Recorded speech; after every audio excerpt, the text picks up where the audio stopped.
La tapa de Clarín del 24 de marzo del 76 es una síntesis de un recorrido. Si vos te tomás el trabajo de mirar las tapas de Clarín 90 días antes del golpe, esto es, del famoso discurso de Videla en el Vivac, en Tucumán,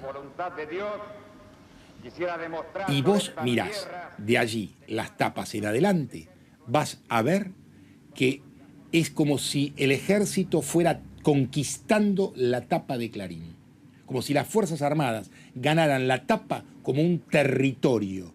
Y en el momento del 24 de marzo, la tapa, un solo tema, que es el golpe, nuevo gobierno, organiza toda la tapa.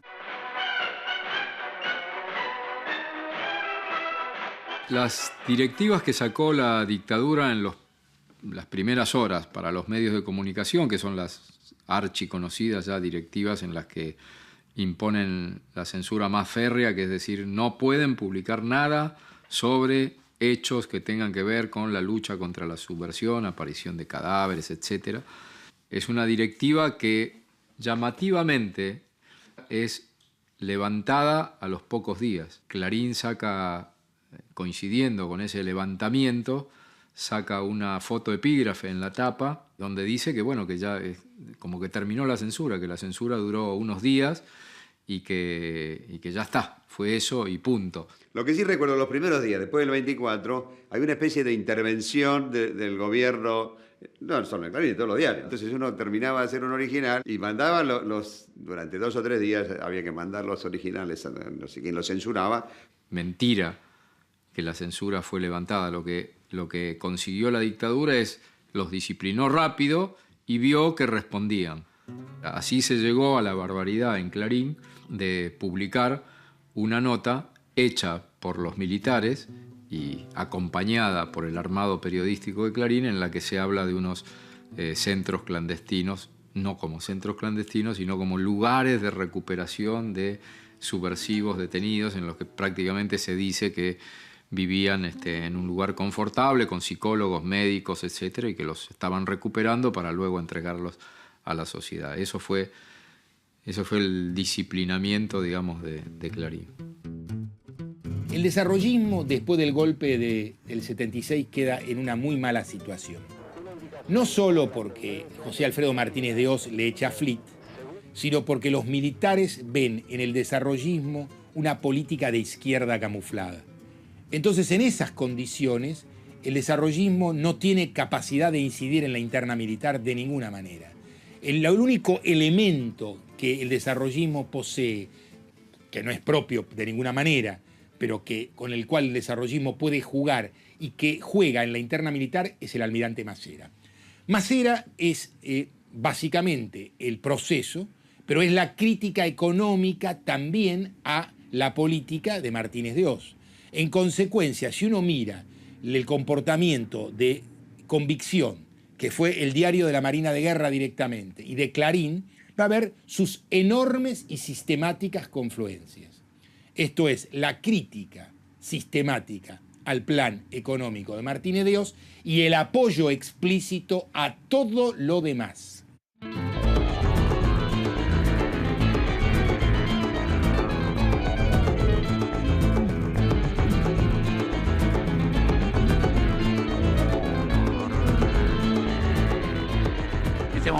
estamos viendo lo que es el poderío real de papel prensa. Estas imágenes que yo no había visto jamás, ni posiblemente no se hayan visto, que las estamos tomando de la zona del puerto de papel prensa, del puerto privado que tiene.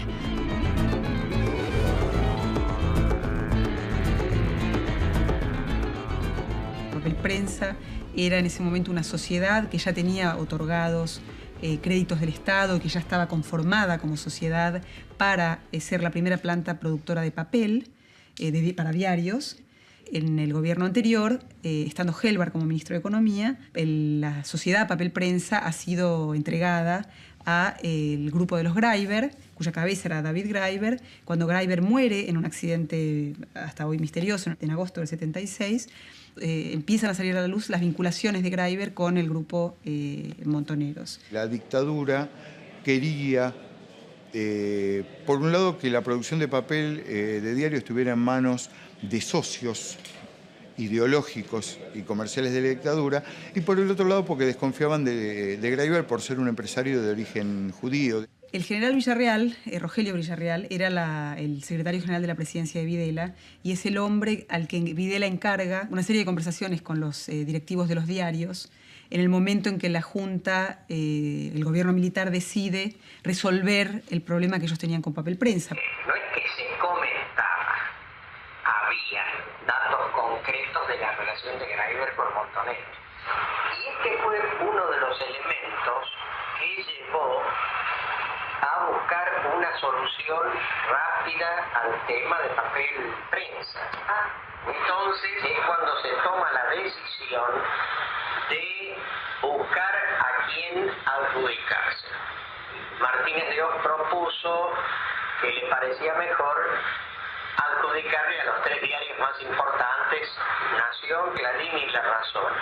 Lo que prueban estos testimonios es que la iniciativa de que Papel Prensa pasara a manos de los diarios es del gobierno militar y no de las empresas privadas, que es lo que han dicho en estos últimos años a partir del conflicto del debate público sobre el tema Papel Prensa, los dueños y los ejecutivos de Clarín y de La Nación.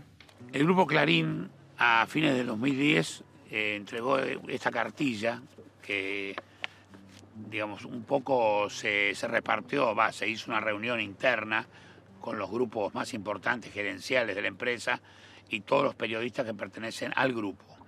En esta historia, totalmente tendenciosa y mentirosa, por ejemplo, se afirma las acciones se compraron en noviembre del 76 antes de que ninguno de los integrantes de la familia Greiber hubiese sido todavía cuestionado ni mucho menos detenido por el gobierno de facto de Jorge Rafael Videla. Lidia Papparedo de Greiber firmó la cesión de las acciones de Papel Prensa estando todavía en libertad, pero sometida a durísimas presiones. El hecho de necesitar que se produjera esa venta fue el hecho que la mantuvo en libertad mucho tiempo, hasta que después fue secuestrada en marzo de 1977. ¿Por qué? Porque la operación de venta de las acciones de Papel Prensa tenía que aparecer como una operación efectuada entre privados en total libertad o por libre voluntad, con lo cual jamás podía hacerse si estas personas estaban detenidas a disposición del Poder Ejecutivo y mucho menos si estaban secuestradas ilegalmente. El que vislumbra la posibilidad de apoderarse de las acciones de Papel Prensa al grupo Greiber es Rogelio Frigerio, que estaba manejando al diario Clarín. El que opera es Manieto y otro que es importante es Bernardo Sofovich, abogado del grupo, que tuvo una participación decisiva. Es él, Bernardo Sofovich, que le dice a Lidia, mi hermana, cuando salen de aquella famosa reunión de noviembre del 76 en el diario La Nación, le recomienda váyase del país, váyase ahora a Ezeiza, recoja a su hija, no se quede en Argentina. El 19 de mayo de 1977 hay una famosa solicitada en los 3 diarios, donde ellos cuentan y dicen, con lo cual no hay que probarlo más, que han comprado Papel Prensa los 3 diarios con la anuencia y el permiso de la Junta de Comandantes. Y es en mayo del 77 cuando ya la familia Greiber está presa en Puerto Vasco, cuando han sido torturados, ya están bajo consejo de guerra, cuando anuncian la formalidad de la venta de papel prensa. Los militares no utilizaron o pretendieron utilizar, al menos en lo que respecta a Clarín, papel prensa como herramienta de presión editorial. Puedo decir, con toda certeza, que esta empresa no tuvo ninguna influencia en la línea periodística del diario. La apropiación de papel prensa por parte de los dueños de Clarín, La Nación y La Razón formó parte de una necesidad de la dictadura, a la cual no solo le era necesario censurar, impedir que se publicaran noticias contrarias a su modelo, sino también necesitaba de medios cómplices que sostuvieran este modelo.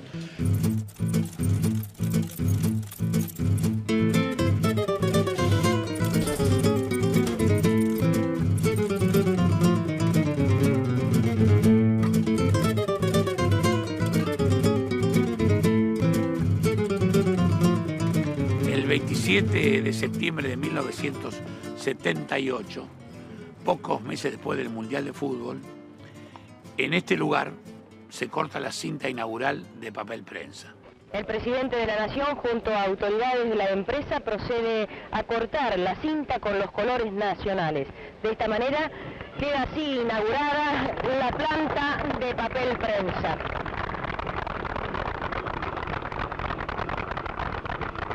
Tres grupos empresarios en realidad conforman la participación privada gruesa. Tres grupos empresarios que por su función específica son en alguna medida competidores. Pese a ello, los tres, con un objetivo común y como una sola entidad, pusieron todo su esfuerzo junto con el Estado para llevar adelante este proceso. Esto es todo un mensaje.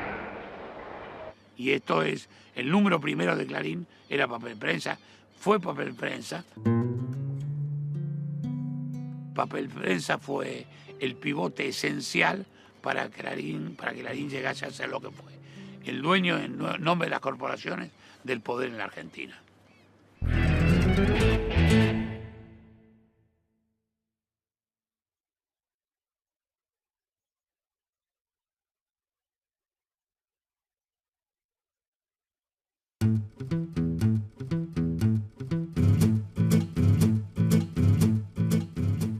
La decisión de adoptar dos hijos, que es 7 años posteriores a la muerte de Noble, que es del año 76, no es una decisión personal de Ernestina, aunque por supuesto tiene que haber dado, digamos, claramente estaba de acuerdo, pero es una decisión estratégica que toman Rogelio Frigerio y su abogado Bernardo Sofovich para resolver el tema de la sucesión. Entonces, un modo de resolver ese tema es que Ernestina tenga su propia sucesión, o sea, a futuro es que Ernestina tenga sus propios herederos. Ernestina decide desplazar a la heredera legítima, que era Lupita, y luego cuando Ernestina en el 76 adopta 2 bebés, empiezan a aparecer esos bebés sin aclarar que no son los hijos verdaderos de Noble, pese a que, digamos, son hijos adoptados 7 años después de la muerte de Noble, pero empiezan a ser nombrados como los hijos y herederos de Roberto Noble. Debe haber sido el 28 de agosto del 79. Ernestina hablando y Marcela y Felipe en ese acto junto con otras autoridades de la empresa. Yo me acuerdo que el locutor que presenta a quienes estaban, qué sé yo, dice Marcela y Felipe Noble. Ahí me di cuenta que había un misterio, ¿no? Ni lo relacioné con el tema desaparecido, ni nada. Era simplemente el impacto de saber algo que no cerraba, de que estos pibes se llamaran Noble y que no les daba la edad. El interés de Frigerio es, él creía que él iba a ser, como hasta ese momento, el albacea, digamos, el administrador, el verdadero hombre a cargo de Clarín. Él lo que se está asegurando es el futuro para él y para su grupo político, para los desarrollistas. Sí, la adopción de Marcela y de Felipe, que es algo que ocurre en 1976, tiene tiene primero una historia de hechos que no son creíbles y después tiene una historia de papeles que todavía son menos creíbles. Primero, la historia de los hechos. Ernestina de Noble dice en el expediente de adopción, cuenta una historia, la historia oficial. Dice, a mí me dejaron una beba en la puerta de mi casa, en una cajita, le toma cariño, la empieza a nombrar como Marcela y se va al juzgado a hacer los trámites de adopción por Marcela. Y Ernestina termina adoptando a la bebita de la caja y al bebé que una señora, Carmen Delta, había llevado al juzgado porque no lo quería o no lo podía mantener. Se demuestra que la historia de la cajita era falsa. Se empieza a investigar quién es Carmen Delta, vamos a citarla. Se busca por el documento y ese documento corresponde a un hombre.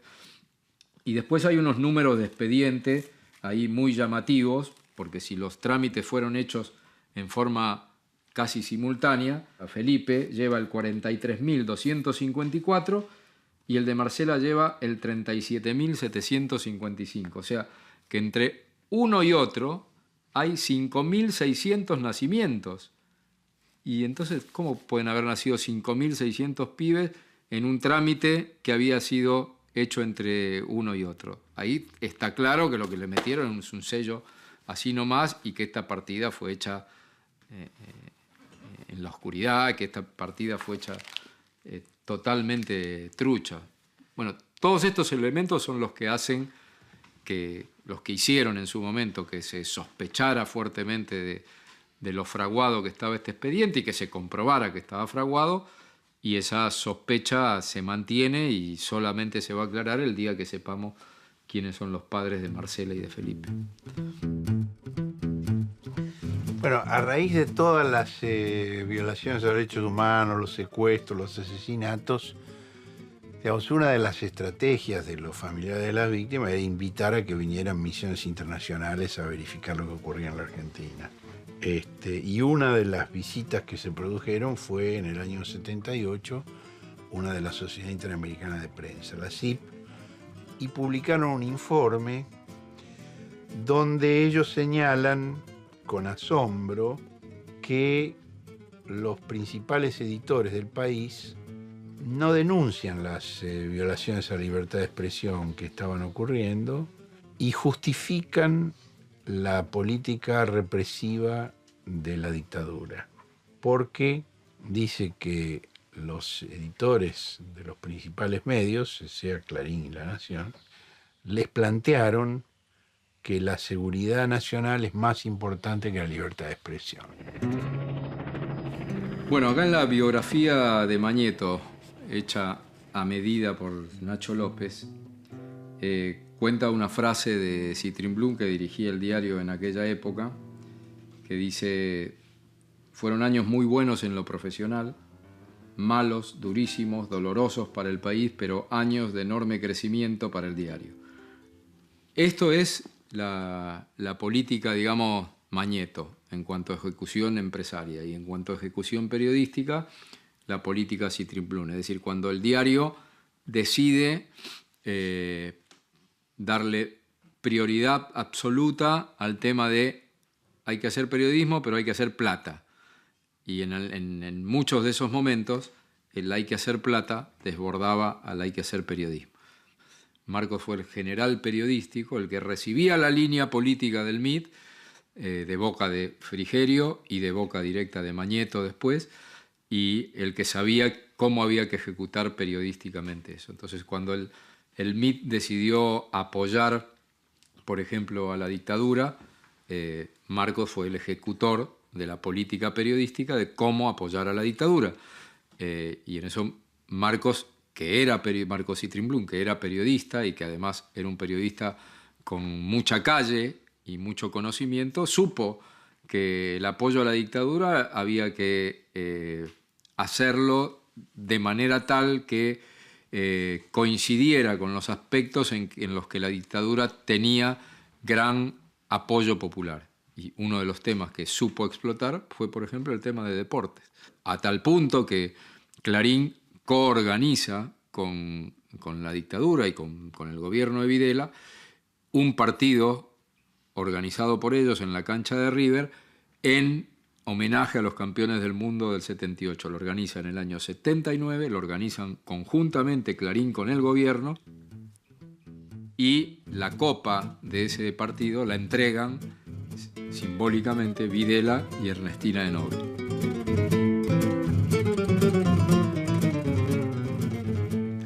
Lo que uno sí empieza a ver en los años 78, 79, 80, 81 es sí ese acercamiento Mañeto-Ernestina. Muchas de las decisiones que antes uno pensaba que solamente venían de Frigerio, ya uno empieza a escuchar lo manda Mañeto.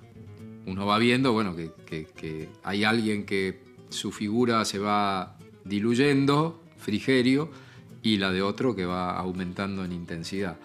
Y esto es lo que empieza a darse, sobre todo en ese periodo, que es la dictadura. El gobierno de Galtieri presionó a Clarín para que Clarín se alineara con ese gobierno que estaba preparando su perpetuación, que estaba contemplando ya el tema de la invasión a las Malvinas, que se alineara con ese gobierno y rompiera su alianza con el desarrollismo. No sé si la dictadura tenía fuerza en ese momento para imponerle esto, pero ella evidentemente hace una lectura de las relaciones de fuerzas y prefiere la alianza con el gobierno militar y no proseguir la relación especial que tenía con el frigerismo. El diario está abierto a todas las expresiones y corrientes del pensamiento nacional. Es amigo de todos y no tiene amigos privilegiados. Clarín nació para propulsar un país distinto, grande y libre. Hay 10 años ahí hasta que Ernestina decide confiar en Mañeto, convertirlo en su gerente de confianza, en su administrador de confianza, y deshacerse de Frigerio y de su gente. Esos son los años de aprendizaje de Ernestina como empresaria y empresaria de medios, digamos, como dueña de un diario. A ella le lleva ese tiempo. Primero, ese tiempo es el tiempo de maduración de Mañeto, de un joven que tampoco sabía nada sobre los diarios y sobre cómo administrar esta empresa, a alguien que tiene un control y una idea clara sobre la empresa y que ya tiene planes de expansión y los primeros planes de convertir eso en un grupo y de hacerlo crecer. Y así Mañeto se gana la confianza de la viuda. Él es el que se encarga de ejecutar la orden de la viuda de echar al desarrollismo del diario. De hecho, él manda una carta, ni siquiera se lo dice en persona, le manda una carta a Frigerio anunciándole que se ha tomado esta decisión. Y a partir de entonces comienza a armar el grupo. Veía que la dirigencia del MID llevaba las cosas a un aislamiento político tal que, por desgracia, desembocaría en la insignificancia. En esas mentes, el diario era un resorte más de un esquema partidario desgastado. Un resorte importante en el que pretendía basar prácticamente toda la construcción política. Esto era demasiado peso para el diario y a la vez terminaría por debilitarlo. Con ese criterio, el destino inevitable sería el del fracaso, no solo del partido, sino también de Clarín. Solo después de estar del todo convencido, tomé la decisión. Se lo comuniqué simultáneamente a Frigerio y a la directora. Yo creo que Frigerio tomó la separación, digamos, la separación de los desarrollistas y el apartamiento del desarrollismo de Clarín como una gran traición. Esa es mi opinión sobre la reacción de Rogelio respecto de la actitud de Mañeto. Él se sintió verdaderamente traicionado. Ahora bien, cuando Frigerio no entiende que se le termina el turno, tampoco entiende su lógica en el enfrentamiento con Clarín. La señora de Noble, que estaba a cargo no de un abstracto partido inorgánico, sino de un compartido burgués eficaz, donde los negocios de la propia organización empresaria eran en la clave, donde ve que tiene la posibilidad de transformar a Clarín en un multimedios, de comprar Canal 13, de comprar una radio, de tener una agencia de noticias y de tener otros productos periodísticos que le permiten jugar como grupo económico en otro nivel del juego, donde ya no se trata de un programa general para la sociedad argentina, que ya no tiene programa, sino de los negocios de Clarín. Cuando Frigerio y el desarrollismo es expulsado de Clarín, los negocios de Clarín toman la batuta y el control del diario.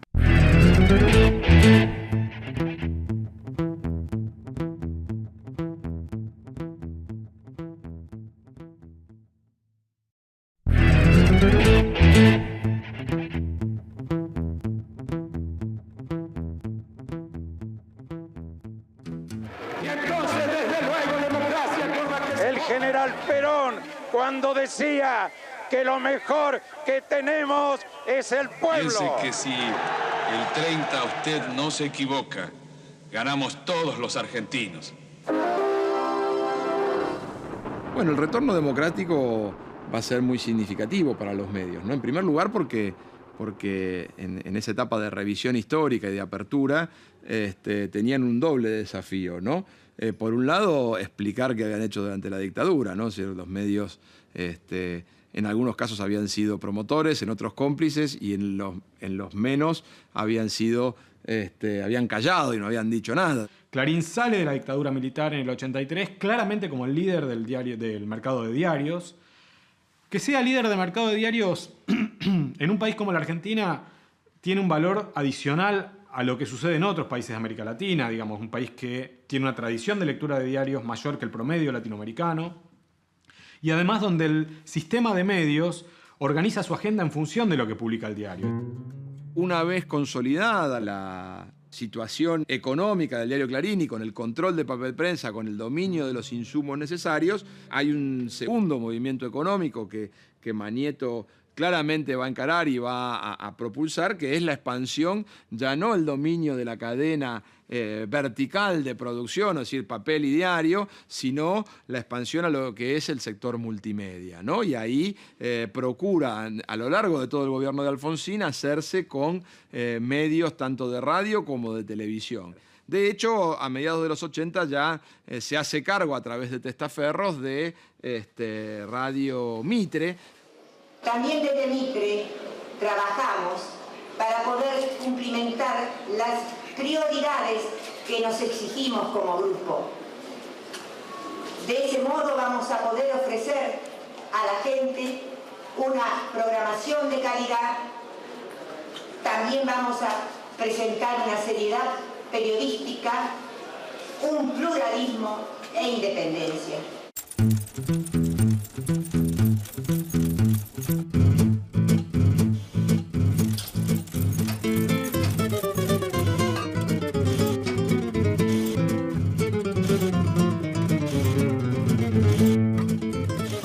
A partir de las elecciones del año 87, el gobierno de Alfonsín presenta objetivos síntomas de deterioro en cuanto a la legitimidad política, social que tenía y al disciplinamiento de los grupos económicos, en general, de los grupos económicos en general.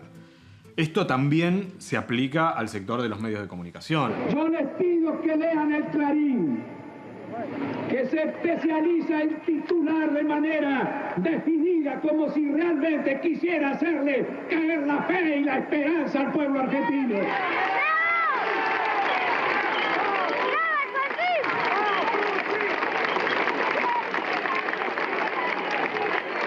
Yo respeto al diario El Clarín y el Clarín respeta al presidente sin duda y no ha de pretender que calle su opinión. Lean ese artículo que está vinculado a los anuncios sobre la desocupación. Sabemos que es un opositor acérrimo y no nos interesa. Ubica a Clarín como un vocero opositor al gobierno, a su gobierno, ¿no? Entonces, bueno, ahí hay, si durante los primeros años del gobierno de Alfonsín la relación fue buena, fue una buena relación, fue una relación cordial, por lo menos entre el gobierno y la cúpula del diario La Empresa, protogrupo Clarín. Ya a partir del año 86-87 esa buena relación se rompe, estalla por los aires.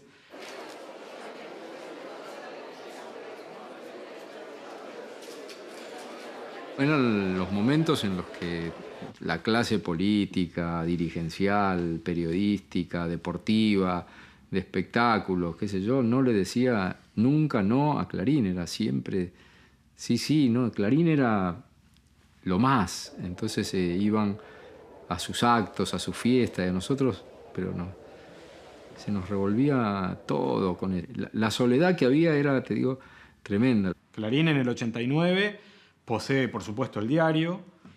Además, había creado la agencia de noticias DIN, Diarios y Noticias, en las vísperas, ¿no?, de la Guerra de Malvinas, si yo no estoy equivocado. Es socio principal del Estado en Papel Prensa, gestiona a través de Testaferros, Radio Mitre y FM 100, y además tiene cuadros gerenciales en la administración del Canal 13, sin ser Canal 13 todavía parte de su grupo. Entonces llega muy bien pertrechado, digamos, a ese cambio de gobierno que ocurre en julio del 89, como un factor de poder y en condiciones ideales para negociar con el entrante presidente Menem su participación en el negocio televisivo. Bueno, cuando el presidente decide renunciar, yo viajo a La Rioja para comunicar al presidente electo. Entonces yo llegué allá, Menem estaba con Mañeto y con un árabe, creo, que había venido.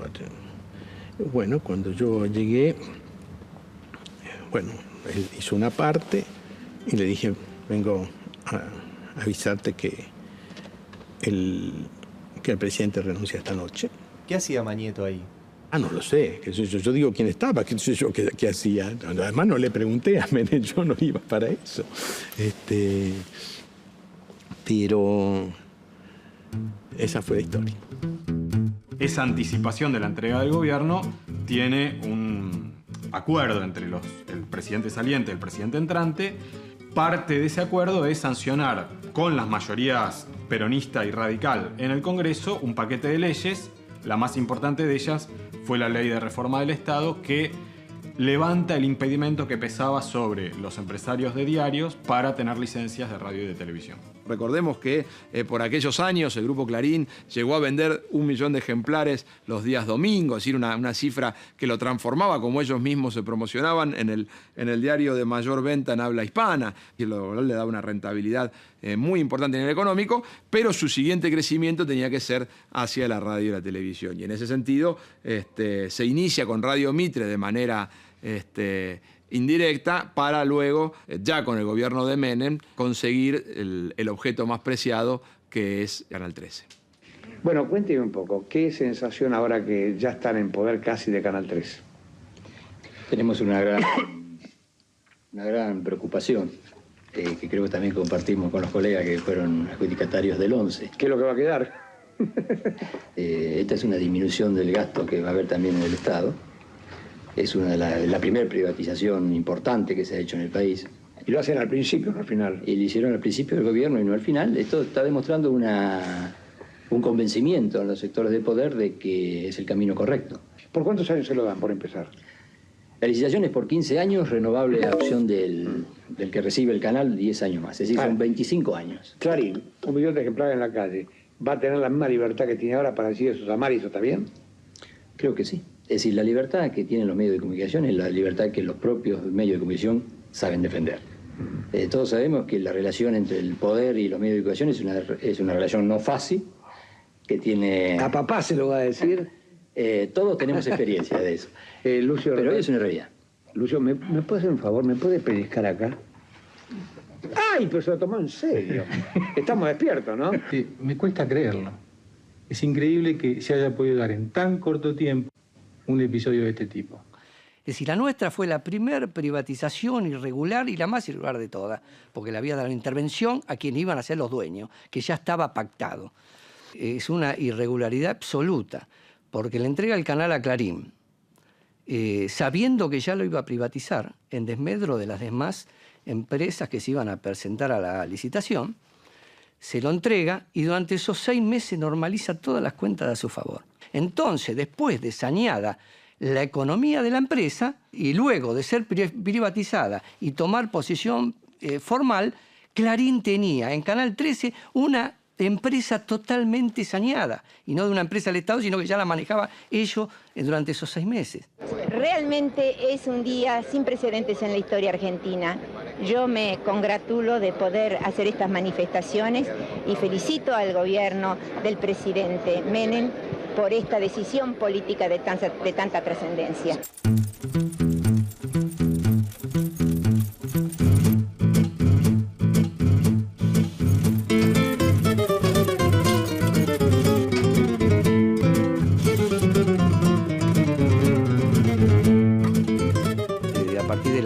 El desembarco de Clarín en Canal 13, donde prohibió la libertad sindical como en la época de la dictadura y despidió acá esta cantidad masiva de trabajadores que la dictadura no la hizo. En muchas entrevistas que se les hicieron a expresidentes constitucionales o civiles de la Argentina, aparece Clarín como uno de los hechos de los que se arrepienten. Esto es bastante sintomático, digamos. Es difícil saberlo a ciencia cierta, pero creo que si transcurrían unos meses más, Menem no privatizaba los canales. Seguramente, dentro de su lógica política, el gobierno especuló en su fuero íntimo con un acompañamiento de los medios a lo largo de su mandato. Pero al menos a nosotros nunca atinaron siquiera a insinuarnos un compromiso de ese tipo. Lo que sí creo es que Menem capitalizó esa privatización. Le trajo una primavera, una luna de miel con los medios de comunicación privados, que le reportó mucho consenso en un periodo que recordamos poco, pero que fue muy convulsionado, que fue el periodo 89-92. Y los 2 primeros años de Menem fueron de hiperinflación galopante, de crisis económica, de desempleo, de crisis social, y Menem tuvo la anuencia de los medios de comunicación, del Grupo Clarín en particular, para que todo ese descontento y esa crisis no estuviera en tapa cada día.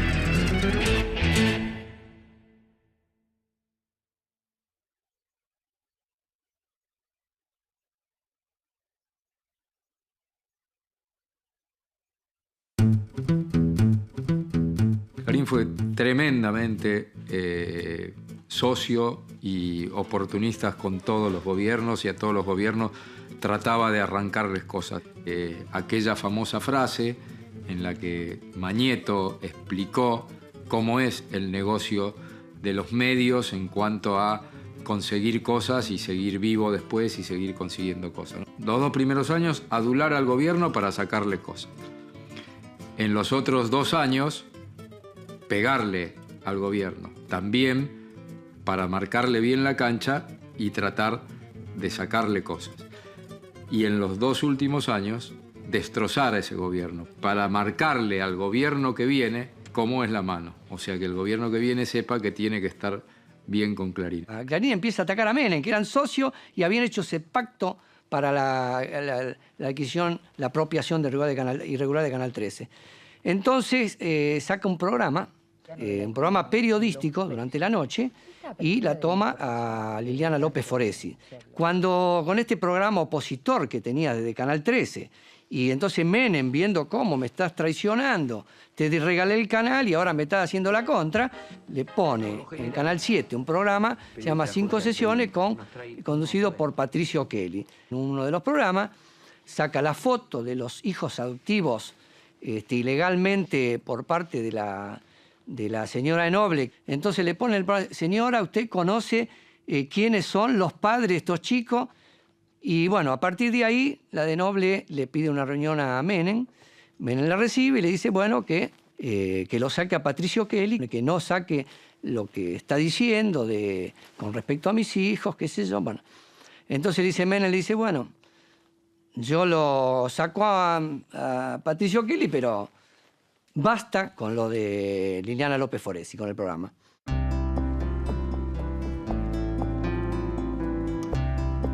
A mí me prohíben la entrada en octubre del año 1991. Clarín lo que había hecho, había iniciado una serie de juicios, yo era delegado en ese momento, para pedir mi desafuero y despedirme. Decía que yo era un elemento que no contribuía a la armonía laboral y que era como un agitador. Yo venía todos los días a cumplir mi horario de trabajo en en la vereda del diario, digamos, ahí venía de 5 a 11 de la noche. Se sacaron en ese año 1991 unos afiches que ya decían en esa época Clarín miente. Una de las causas que había inventado Clarín me acusaba a mí de haber intentado golpear a un supervisor durante una asamblea y eso no era cierto, habían puesto testigos falsos. Finalmente terminó con un fallo de la Corte Suprema menemista que me sacó el fuero gremial y dispuso que Clarín podía despedirme y Clarín me mandó el telegrama de despido 8 años después, en el 99. Cambiaba la naturaleza de los grandes medios, que de ser básicamente medios periodísticos, empresas periodísticas, pasaban a ser grupos de inversiones diversas con intereses financieros, agropecuarios, etcétera, donde Clarín en este caso podía ser la nave insignia de un núcleo de empresas que tiene inversiones en distintos sectores y por lo tanto el discurso periodístico de Clarín tenía que ajustarse porque es de sentido común imaginarse que no podía el diario cuestionar al poder financiero, al poder agropecuario cuando formaba parte de él, ¿no? Ahora, a partir del 89, cuando logra la licencia de Canal 13, comienza un proceso de expansión en el mundo audiovisual, digamos, ¿no? Crea señal de cable, TN, logra este acuerdo de exclusividad por la transmisión de los espectáculos de fútbol con la AFA, logra, digamos, crea esta señal de torneos y competencias. Ya cuando consolida su posición como cable operador, hace, digamos, una operación muy beneficiosa en términos empresariales porque tiene espectáculos que se brindan en exclusividad, el fútbol, señales que son del grupo o que son sociedad compartida por el grupo, que comercializan esos derechos exclusivos, y tiene la plataforma de cable que lo brinda en exclusividad. Entonces, a partir de ahí, yo diría que en términos económicos es un boom económico para Clarín.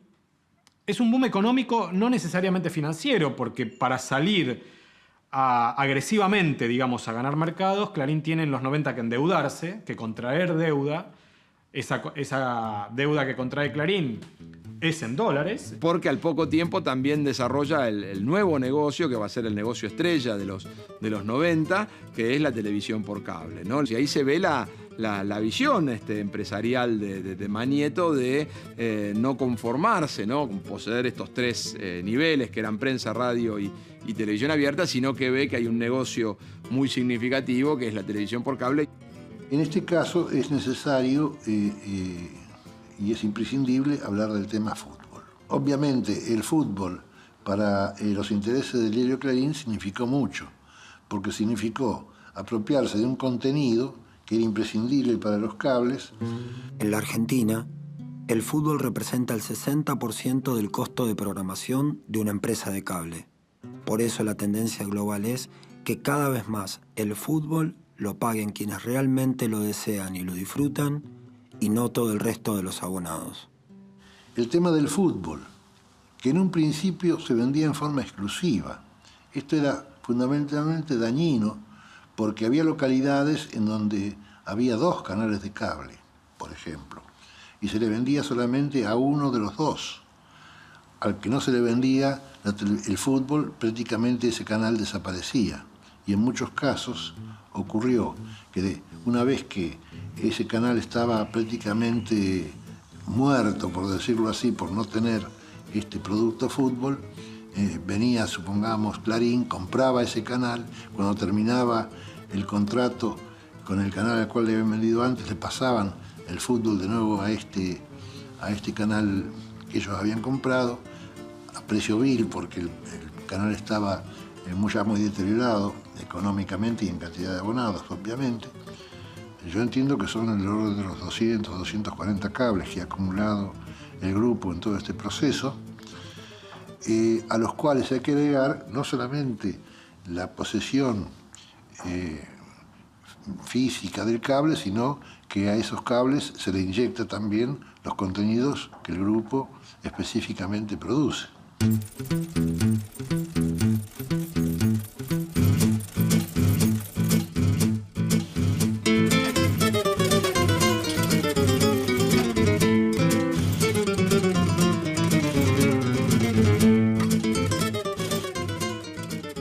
los años 90, el diario Clarín, el diario papel, digamos, y su labor periodística, le reportaba al grupo la mayor parte de los ingresos. A partir de los 90, con la compra de la red de televisión por cable, esa relación se va a invertir. Y lo que reporta ingresos al Grupo Clarín es el transporte de datos, es decir, el sistema de televisión por cable, multicanal y a posteriori cablevisión. La señora Ernestina Herrera de Noble fue distinguida por la Federación Internacional de Editores de Diarios. El presidente de la Federación Internacional de Editores de Periódicos entregó esta mañana en París a doña Ernestina Herrera de Noble el premio al logro editorial, una condecoración que reconoce la trayectoria profesional de la que es desde hace 25 años editora del diario Clarín de Buenos Aires, el periódico de mayor difusión en el mundo de habla hispana. Durante la primera mitad de la década del 90, claramente es el principal grupo económico de medios de comunicación de la Argentina y uno de los 4 más importantes de América Latina, junto con Cisnero de Venezuela, Televisa de México y Globo en Brasil, ¿no? O sea, es uno de los líderes regionales. Incluso sueña Clarín en este periodo con expandirse al mercado regional. Es un tema bien interesante el análisis del comportamiento de estos 4 grupos, de los cuales el único que no logra expandirse a nivel regional es Clarín, digamos. O sea, Clarín se expande y se consolida en un país donde su capacidad de interlocución con el gobierno siempre fue privilegiada. Ahora, en países donde no tiene una capacidad de interlocución privilegiada con el gobierno, México, Brasil o Venezuela, Clarín no puede expandirse. Es muy revelador eso. El presidente Carlos Saúl Menem asistió al acto de celebración de los 50 años del diario Clarín, fundado por el doctor Roberto Noble. En la oportunidad se presentaron las nuevas máquinas impresoras del matutino, cuya directora es la señora Ernestina Herrera de Noble, que estuvo acompañada por sus hijos Felipe y Marcela Noble. En las páginas de Clarín se reconocen día a día millones de personas. Son los lectores los que determinan cada mañana qué leerán. Por eso podemos decir con orgullo que estamos instalados en el sentido común y en la cultura cotidiana de varias generaciones de argentinos. Visto de afuera, un grupo como Clarín, digamos, con tantos intereses, puede dar la impresión de que articula muy bien su línea editorial, informativa, incluso de entretenimiento, digamos, su agenda. No es así. Es muy dificultoso, además, si uno lo piensa prácticamente en lo cotidiano, organizar esa agenda si uno tiene emisora M, varias emisoras FM, portal de noticia, diario, agencia de noticias, televisión, señal de informativa. Es decir, tiene una cantidad de intereses y de conflictos personales y de competencias internas que son fuerzas de resistencia a la articulación de agenda. Esto le ocurre a todos los grupos, no le ocurre solo a Clarín, O sea, esto es general. Cuanto más gigante es el grupo, más dificultades tiene para gobernarse internamente, digamos, ¿no? Pero Clarín tiene, a diferencia de otros grandes grupos, una gran ventaja, y es que tiene al diario Clarín. Si el grupo Clarín no tuviera el diario Clarín, esa articulación informativa sería mucho más complicada. Pero esa labor de cohesión interna, en la práctica, en los hechos, la realiza el diario Clarín. Sobre eso, los productores de radio organizan su agenda matinal, los productores de los noticieros organizan su agenda durante el día, y entonces esa agenda que aparece en el diario Clarín se replica en el resto de los medios. No solo en el resto de los medios del Grupo Clarín, sino, lo que es más interesante para analizar el sistema de medios de la Argentina, en el resto del sistema de medios. Tanto, en este caso, afines al Grupo Clarín como adversarios del Grupo Clarín, siguen siendo vicarios, digamos, parásitos de la agenda informativa que teje el diario. El diario Clarín en el grupo funciona como un antídoto para la dispersión y para el conflicto interno que todo grupo económico tiene en su interior.